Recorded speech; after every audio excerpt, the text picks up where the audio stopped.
In this video, I will show you how you can open the control center without swiping down on the screen. Now to do that, just go to Settings, and under Settings, just tap on Accessibility.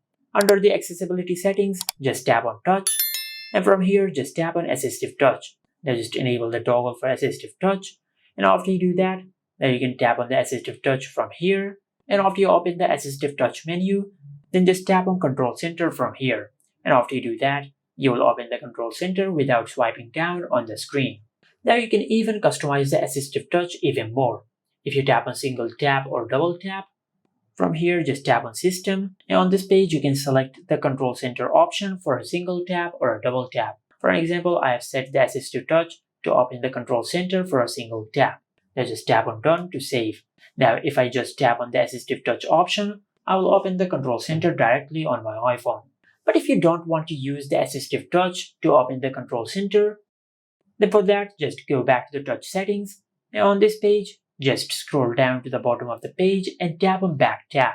Now just tap on double tap or triple tap. For example, I'll select double tap.